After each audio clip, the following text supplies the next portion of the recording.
Sir, Thiruvananthapuram medical കോളേജിലെ ചികിത്സാ പ്രതിസന്ധി വെളിപ്പെടുത്തിയ യൂറോളജി വിഭാഗത്തിലെ ഡോക്ടർ ഹാരിസിന് കാരണം കാണിക്കൽ നോട്ടീസ് അയച്ച സംഭവം പ്രതികാരം തീർക്കലാണ്. എങ്ങനെ വിലയിരുത്താം?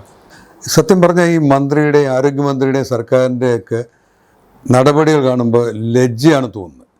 നമ്മൾ കേരളത്തിൽ ആരോഗ്യരംഗത്ത് കേരളം ഒന്നാം സ്ഥാനത്തെന്ന് എല്ലാ നിമിഷവും പറയുകയാണ്.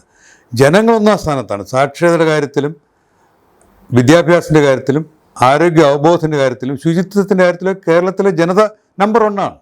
ഈ കേരള ജനതയ്ക്ക് കിട്ടുന്ന നമ്പർ 1 സ്ഥാനമാണ് ഈ മന്ത്രിമാരുടെ ഇടയിൽ പോയി അവാർഡ് വാങ്ങിച്ചുകൊണ്ട് വരുന്നത്. എന്നിട്ട് ഈ മന്ത്രിമാർ കാണിക്കുന്നത് തീർത്തും ജനവിരുദ്ധമായിട്ടുള്ള കാര്യങ്ങളാണ്. ലജ്ജയില്ലെന്നാണ് എനിക്ക് ചോദിക്കാനുള്ളത്. കേരളത്തിലെ ഒരു പ്രൊഫസർ, അത് അവരുടെ പാർട്ടിയുടെ അനുഭാവി, CPM അനുഭാവിയായ ഒരു ഡോക്ടർ, അദ്ദേഹം തീരെ നിവൃത്തിയില്ല വന്നപ്പോൾ ഫേസ്ബുക്കിൽ പറഞ്ഞതാണ്. അയാൾ ഇന്നും പറഞ്ഞിട്ടുണ്ട്, ഓപ്പറേഷൻ ചെയ്യാൻ പറ്റാത്തതുകൊണ്ട് മനുഷ്യജീവൻ രക്ഷിക്കാൻ പറ്റാതെ വരുന്ന സാഹചര്യത്തിൽ എങ്ങനെയെങ്കിലും കാര്യം നടക്കട്ടെ എന്ന് പറഞ്ഞൊരു ഫേസ്ബുക്ക് പോസ്റ്റ് ഇട്ടാണ്. ആദ്യം മന്ത്രി അയാളെ വിരട്ടാൻ നോക്കി, പിന്നെ സോപ്പിടാൻ നോക്കി, ഇപ്പോൾ വീണ്ടും വാളെടുത്തിരിക്കുകയാണ്. ഇതൊരു നാണക്കേടാണ്. അദ്ദേഹത്തിനെതിരെ എന്തെങ്കിലും നടപടി എടുക്കണമെങ്കിൽ ഈ സംഭവത്തിനും ആഴ്ചകൾക്ക് മുമ്പ് അദ്ദേഹം വേറെ ഫേസ്ബുക്ക് പോസ്റ്റ് ഇട്ടിട്ടുണ്ട്. ഒരു സർക്കാർ ഉദ്യോഗസ്ഥൻ സത്യം പറഞ്ഞാൽ ചെയ്യാൻ പാടില്ലാത്തൊരു കാര്യമാണ്. നിലമ്പൂരിലെ തെരഞ്ഞെടുപ്പിനെ പറ്റിയുള്ള വിശകലനം, രാഷ്ട്രീയ വിശകലനം, വ്യക്തമായ ഇടത് നിലപാട്, CPM നിലപാട് അദ്ദേഹം ആ ഫേസ്ബുക്ക് പോസ്റ്റ് ഇട്ടിട്ടുണ്ട്. അതൊരു സർക്കാർ ഉദ്യോഗസ്ഥൻ ചെയ്യാൻ പാടില്ലാത്തതാണ്. അപ്പോൾ സർക്കാരിനെ, ഈ പൊളിഞ്ഞ സർക്കാരിനെ, കേരളത്തിനെ തകർത്തുകൊണ്ടിരിക്കുന്ന സർക്കാരിനെ അവരെ പ്രശംസിച്ചാൽ അത് നല്ല കാര്യം. ആ സർക്കാർ ഉദ്യോഗസ്ഥനെ പ്രശംസിക്കാം പരസ്യമായിട്ട്. അത് രാഷ്ട്രീയം കൂടിയാണ്. എന്നാൽ ഈ സർക്കാർ കാണിക്കുന്ന കൊള്ളരുതായ്കൾ, അത് ഇന്നും പറഞ്ഞിട്ടുണ്ട്. സാമ്പത്തിക ദാരിദ്ര്യം അല്ലെങ്കിൽ പൈസ ഇല്ലാത്തത് രോഗിയുടെ ജീവൻ അപഹരിക്കാൻ പാടില്ലാത്ത കാര്യമാണ്. എന്ന് പറഞ്ഞാൽ പൈസ ഇല്ലാന്നുകൊണ്ട് ഒരാളുടെ ജീവൻ രക്ഷപ്പെടരുത്. വളരെ ക്ലിയറായിട്ട് അദ്ദേഹം പറഞ്ഞിട്ടുണ്ട്. അത് എഴുതി സൂക്ഷിക്കേണ്ട ഒരു വാക്യമാണ്. അതാണ് അയാളെ നയിക്കുന്നത്. രാഷ്ട്രീയമായിട്ട് അദ്ദേഹം ഞാനൊക്കെ നിൽക്കുന്ന ചേരിക്ക് എതിർവശമാണ്. അത് പ്രശ്നമല്ല. പ്രത്യേകിച്ച് ഡോക്ടർമാർ, ഞാനുൾപ്പെടെ ഡോക്ടർമാരെ നമ്മളെ പഠിപ്പിക്കുന്നത്, മെഡിക്കൽ സയൻസ് പഠിപ്പിക്കുന്നത് ജനങ്ങളെപ്പറ്റിയാണ്. ജനങ്ങളാണ് മുന്നിൽ. തൻ്റെ മുന്നിലുള്ള രോഗി കഴിഞ്ഞിട്ടേ ഉള്ളൂ എന്ത് രാഷ്ട്രീയവും. പലപ്പോഴും കുടുംബം പോലും. ഓപ്പറേഷൻ ചെയ്തുകൊണ്ട് നിൽക്കുന്ന ഡോക്ടറിൻ്റെ കുടുംബാംഗം മരിച്ച വാർത്ത അറിഞ്ഞ ഡോക്ടറുണ്ട്. ആ ഓപ്പറേഷൻ തീർച്ചയായും പോകാൻ പറ്റിയിട്ടുള്ളൂ. ആ ദിവസം നടക്കുന്ന സംഭവമാണ്. നഴ്സുമാർക്ക് സംഭവിക്കാറുണ്ട്. അപ്പോൾ കുടുംബം പോലും രോഗിക്ക് പിന്നിലാണ് മിക്ക അവസരങ്ങളിലും. രാഷ്ട്രീയം പിന്നത്തെ ഒരു കാര്യമാണ്. അപ്പോൾ അങ്ങനെ ഇയാൾ രാഷ്ട്രീയം ഉണ്ടെങ്കിൽ പോലും അദ്ദേഹം CPM സഹയാത്രികനാണ്. അദ്ദേഹം പറഞ്ഞ ഒരു കാര്യം കൊണ്ട്, ആ ഒരു പ്രസ്താവന കൊണ്ട് ഇവിടെ എന്തെല്ലാം ഗുണമുണ്ടായി. തിരുവനന്തപുരം മെഡിക്കൽ കോളേജ് എല്ലാ സൗകര്യവും ഉണ്ട്, അവിടെ ഒരു കുഴപ്പമില്ലെന്ന് പറഞ്ഞിട്ട് അന്തരിച്ച ശ്രീ അച്യുതാനന്ദനെ സ്വകാര്യ ആശുപത്രിയിലാണ് ചികിത്സിച്ചത്, തിരുവനന്തപുരം മെഡിക്കൽ കോളേജ് കൊണ്ടുപോകാതെ. എന്നിട്ട് CPM പറഞ്ഞതനുസരിച്ച് തിരുവനന്തപുരം മെഡിക്കൽ കോളേജിലെ ഡോക്ടർമാരെ കൊണ്ടുവന്നാണ് പ്രൈവറ്റ് ആശുപത്രി അദ്ദേഹം ചികിത്സിപ്പിച്ചത്. എന്താണ് അതിൻ്റെ അർത്ഥം? തിരുവനന്തപുരം മെഡിക്കൽ കോളേജ് ഡോക്ടർമാർ നല്ല ഡോക്ടർമാരാണ്, മിടുക്കരാണ്. അവിടെ ഇല്ലാത്തത് മറ്റ് സൗകര്യങ്ങളാണ്. വൃത്തിയാണ് ഇല്ലാത്തത്. അവിടെ തിരക്കാണ്, ആൾക്കൂട്ടമാണ്. രോഗികൾക്ക് കിടക്കാൻ കട്ടില്ലാത്തതുകൊണ്ട് തറയെ കിടത്തുകയാണ്. ഒരു കട്ടിൽ 2 പേരെ 3 പേരെയും കിടത്തുകയാണ്. അവിടുത്തെ ബാത്റൂമിൽ ടോയ്ലറ്റ് അങ്ങോട്ട് ആ പ്രദേശത്തോട്ട് എടുക്കാൻ പറ്റില്ല. അവിടെ നിന്ന് വെള്ളം ഒഴുകി വാർഡിലേക്ക് വരികയാണ്. അതിൻ്റെ പുറത്താണ് രോഗികൾ കിടക്കുന്നത്. പക്ഷെ അവിടെ ഡോക്ടർമാരും നഴ്സുമാരും ഒക്കെ വിദഗ്ധരാണ്. സർക്കാർ ഡോക്ടർമാർ വലിയ പരീക്ഷകളിലൂടെ വരുന്നവരാണ്. അപ്പോൾ അവരെ കൊണ്ടുപോയാണ് അച്യുതാനന്ദനെ പ്രൈവറ്റ് ആശുപത്രി ചികിത്സിപ്പിച്ചത്. എന്നിട്ട് മെഡിക്കൽ കോളേജ്, സാധാരണക്കാരൻ വരുന്ന സർക്കാർ ആശുപത്രി വൃത്തിയാക്കാൻ യാതൊരു പരിപാടിയില്ല. ആകെ രോഗികളുടെ 30% സർക്കാർ ആശുപത്രി എല്ലാം കൂടെ നോക്കുന്നത് കേരളത്തിൽ. ബാക്കി മുഴുവൻ പ്രൈവറ്റിൽ പോയി സാമ്പത്തിക ചെലവും കൂടെ പാവങ്ങൾക്ക് വരികയാണ്. പാവങ്ങളും സർക്കാർ ആശുപത്രി വിട്ട് പ്രൈവറ്റ് ആശുപത്രി പോകുന്ന സാഹചര്യമുണ്ട്. അപ്പോൾ ആ സാഹചര്യം മാറ്റാനായിട്ടൊരു സർക്കാർ ഡോക്ടർ ശ്രമിച്ചതാണ്. അയാൾ വലിയ റിസ്ക്കാണ് എടുത്തത്. അയാൾ പറഞ്ഞതുകൊണ്ട് ഇപ്പോൾ മന്ത്രി പറഞ്ഞത് ശരിയാണെങ്കിൽ എവിടെ പ്ലെയിനിലൊക്കെ പോയി ഉപകരണം കൊണ്ടുവന്നു. കുറച്ച് പേരെ രക്ഷിക്കാൻ പറ്റില്ലേ? കുറച്ച് പേർക്ക് ഓപ്പറേഷൻ ചെയ്യാൻ പറ്റിയില്ലേ? അത് ഇയാൾ പറഞ്ഞതുകൊണ്ടല്ലേ? ബോധമുള്ളൊരു സർക്കാരാണെങ്കിൽ, ജനങ്ങളോട് മര്യാദയ്ക്ക് പെരുമാറുന്ന ഒരു ആരോഗ്യവകുപ്പാണെങ്കിൽ ഈ ഡോക്ടർക്ക് ഗുഡ് സർവീസ് എൻട്രിയാണ് കൊടുക്കേണ്ടത്. ലോകത്ത് ഒരു ആരോഗ്യവകുപ്പും പൂർണ്ണമായും കൃത്യമായി പ്രവർത്തിക്കില്ല. പ്രശ്നങ്ങളില്ലാത്തൊരു ആരോഗ്യവകുപ്പും ഇല്ല. പ്രശ്നങ്ങളില്ലാന്ന് മന്ത്രി പറയുകയാണെങ്കിൽ അവർക്ക് പ്രശ്നങ്ങൾ എന്താണെന്ന് മനസ്സിലായിട്ടില്ല എന്നാണ് അർത്ഥം. ഒരു സ്ഥലത്ത് പാലം കെട്ടുന്നത് പോലെയല്ല.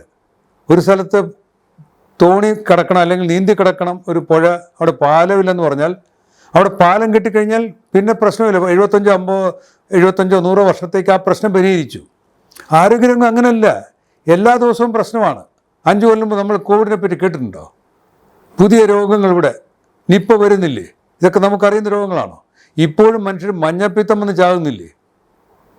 കൊതുക് വഴി ഉണ്ടാകുന്ന രോഗങ്ങൾ വഴി ഡെങ്കിപ്പനിയൊക്കെ ഉണ്ടായിട്ട് മനുഷ്യർ ചാകുന്നില്ലേ? അപ്പോൾ ഒരുപാട് പ്രശ്നമുണ്ട്. പഴയ രോഗങ്ങൾ തിരിച്ചു വരികയാണ്. മലമ്പനി പോലുള്ള രോഗങ്ങൾ തിരിച്ചു വരികയാണ്. അപ്പോൾ കേരളത്തിൽ ഇല്ലാതിരുന്നൊരു കാലമുണ്ട്. നമുക്കറിയുന്നതും അറിയാത്തതുമായ പുതിയ രോഗങ്ങളുണ്ട്. മനുഷ്യർ ഒരുപാട് വർഷം ജീവിച്ചിരിക്കുന്നു. ആയുർദൈർഘ്യം കൂടുതലായതുകൊണ്ട് ജീവിതശൈലി രോഗങ്ങളുണ്ട്. അതിന് ചിലവ് കൂടുതലാണ്, അതൊക്കെ ചികിത്സിക്കാനായിട്ട്. അപ്പോൾ ദിവസവും മാറിക്കൊണ്ടിരിക്കുന്നതാണ് ആരോഗ്യ രംഗം. ഏതെങ്കിലും ഒരു മന്ത്രിസഭ എല്ലാം അങ്ങ് റെഡിയാക്കിയിട്ട് പോകാൻ പറ്റില്ല. അത് വിവരക്കേടാണ് അങ്ങനെ പറയുന്നത് പോലും. ഈ കേരളം നമ്പർ 1 ചില കാര്യത്തിലാണ്, യാഥാർത്ഥ്യമാണ്. ജനങ്ങൾക്ക് കൊടുക്കേണ്ട മാർക്കാണ്. ജനങ്ങൾക്ക് വൃത്തിയുള്ളതുകൊണ്ടും ശുചിത്വ ബോധമുള്ളതുകൊണ്ടും ആരോഗ്യാവബോധമുള്ളതുകൊണ്ടും വിദ്യാഭ്യാസവും സാക്ഷരതയുള്ളതുകൊണ്ടാണ് കേരളത്തിൽ ജനങ്ങൾ മെച്ചമാകുന്നത്. അപ്പോൾ ആ ജനതയോടാണ് നന്ദി പറയേണ്ടത്. ആ ജനതയ്ക്കുണ്ടാകുന്ന പ്രശ്നങ്ങൾ മന്ത്രിസഭ അവരുടെ പ്രശ്നമായി കാണാൻ കഴിഞ്ഞില്ലെങ്കിൽ ഇത് ജനങ്ങളുടെ മന്ത്രിസഭയല്ല, അവരവകാശപ്പെടുന്ന തൊഴിലാളികളുടെ മന്ത്രിസഭയല്ല. അപ്പോൾ ജനങ്ങളെ രക്ഷിക്കാനായിട്ട് സഹായിക്കാനായിട്ട് നോക്കിയ ഒരു ഡോക്ടർ, അത് അവരുടെ പാർട്ടിയിൽ തന്നെ പെടുന്ന ഒരാളെ അയാൾക്കെതിരെ വാളെടുത്തിരിക്കുകയാണ്. നമ്മളിത് പ്രതീക്ഷിച്ചിരുന്നതാണ്. ഇത് ഒരു ഹാരിസ് ഡോക്ടർക്ക് വേണ്ടി മാത്രമുള്ള നടപടിയല്ല. കേരള ആരോഗ്യവകുപ്പിലും മറ്റ് സർക്കാർ വകുപ്പുകളിലും ഒരുപാട് ഹാരിസുമാരുണ്ട്. അവർക്ക് പുറത്ത് പറയണമെന്നുണ്ട്. ഈ CPM-കാർക്ക് ഇനി ഒരുപാട് പേർക്ക്, എനിക്ക് വ്യക്തിപരമായിട്ട് അറിയുന്നവർക്കുണ്ട് പുറത്ത് കാര്യങ്ങൾ പറയണമെന്ന്. ഒരാളും വാതുറക്കരുത്, നാവടക്കൂ എന്നുള്ളൊരു സൂചന കൊടുത്തിരിക്കുകയാണ് ഈ പരിപാടിയിലൂടെ, ഈ കാരണം കാണിക്കലിലൂടെ. എന്ത് കാരണമാണ് ഇത്? കേരളത്തിലെ ജനങ്ങൾക്കറിയാത്ത എന്ത് കാരണമാണ് ഇവിടെ ഉള്ളത്? മന്ത്രിക്ക് അറിയാത്ത കാരണമല്ല. എന്തിനാ അയാളുടെ കാരണം ചോദിക്കുന്നത്? കാരണം ചോദിക്കുകയാണെങ്കിൽ അയാൾ ഫേസ്ബുക്കിൽ രാഷ്ട്രീയം എഴുതുന്നതിനാണ് കാരണം ചോദിക്കേണ്ടത്. സർക്കാരിന് ചിത്തപ്പേര് വരുന്നൊരു കാര്യം അയാൾ അതിനുവേണ്ടി ചെയ്താലെന്ന് അയാൾ തന്നെ പറയുന്നുണ്ട്. രോഗികളെ രക്ഷിക്കാൻ വേണ്ടിയിട്ടാണ്. അപ്പോൾ ഈ കാരണം കാണിക്കൽ നോട്ടീസ് അപഹാസ്യമാണ്. സത്യം പറഞ്ഞത് പിൻവലിച്ച് കേരള ജനതയോടാണ് മാപ്പ് പറയേണ്ടത്. മുഖ്യമന്ത്രിയാണ് ആരോഗ്യമന്ത്രിയുടെ കാരണം ചോദിക്കേണ്ടത്. അവർ പറഞ്ഞ സിസ്റ്റം തകരാറാണ്, സിസ്റ്റം നയിക്കുന്നത് അവരാണെന്നാണ് അവരവകാശപ്പെടുന്നത്. അപ്പോൾ സിസ്റ്റം തകരാറുണ്ടാക്കിയ ആൾ അവരോടാണ് കാരണം ചോദിക്കേണ്ടത്. ജനങ്ങളാണ് ആരോഗ്യമന്ത്രിയുടെ കാരണം ചോദിക്കേണ്ടത്. അത് വരുന്ന തെരഞ്ഞെടുപ്പിലുണ്ടാവും. ഈ കാരണം കാണിക്കൽ നോട്ടീസ് ജനങ്ങൾ ആരോഗ്യമന്ത്രിക്ക് ഇടതുമുന്നണിയും കൊടുക്കാൻ പോവുകയാണ്.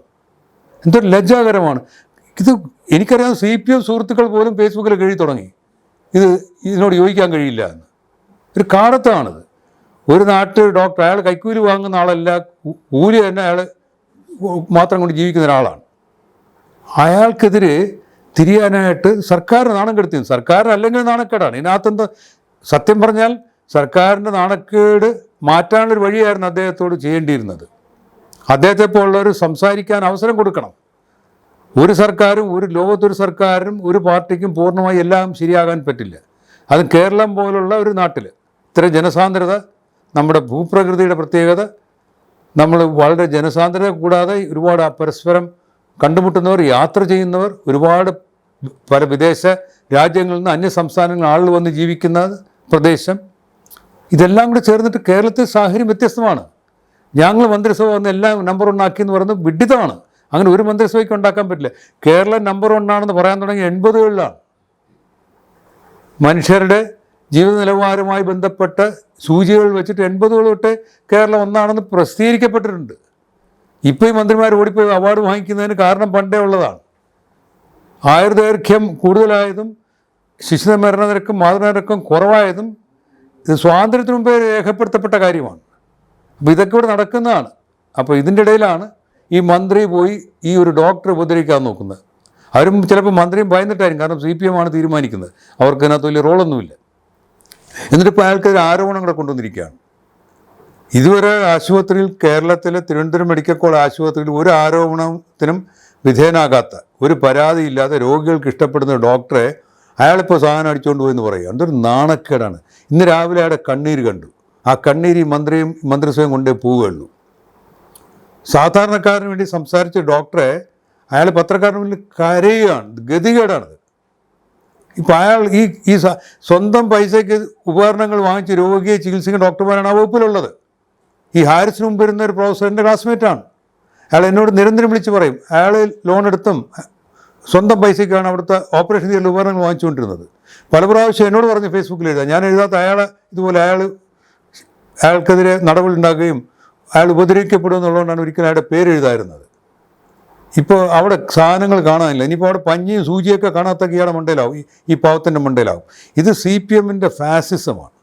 CPM-ൻ്റെ ജനവിരുദ്ധ നയങ്ങൾക്കുള്ള അതിനുള്ള തെളിവാണ്. കേരളത്തിലെ 3.5 കോടി ജനങ്ങൾക്ക് വേണ്ടിയിട്ടാണ് ഈ ഹാരിസ് സംസാരിച്ചത്. അതിനകത്ത് മന്ത്രിയും പെടും. അയാൾ പറഞ്ഞതിനെ തുടർന്നുണ്ടായ നടപടികൾ നടന്നിരുന്നെങ്കിൽ ഈ കേരളത്തിൽ മന്ത്രി ഇടയ്ക്ക് ആശുപത്രി പോയില്ലേ? സർക്കാർ ആശുപത്രി മന്ത്രി പോയില്ലേ? എന്തോ അസുഖം വന്നിട്ട് അടുത്ത കാലത്ത് കൂടുതലും സ്വകാര്യ ആശുപത്രിയിലാണ് മന്ത്രിമാർ എല്ലാം പോകുന്നത്. പക്ഷേ ഓടിച്ചെല്ലുന്ന കയറുന്ന പ്രൈവറ്റ് ആശുപത്രി ആയിരിക്കില്ല, സ്വകാര്യ ആശുപത്രി ആയിരിക്കില്ല, സർക്കാർ ആശുപത്രി ആയിരിക്കും. പാവങ്ങൾക്ക് അവിടെ വഴിയുള്ളൂ. മന്ത്രിമാർക്കും ചിലപ്പോൾ നിവൃത്തിയില്ലാതെ പെട്ടെന്ന് പോകുന്നത് ഗവൺമെൻറ് ആശുപത്രിയിലായിരിക്കും.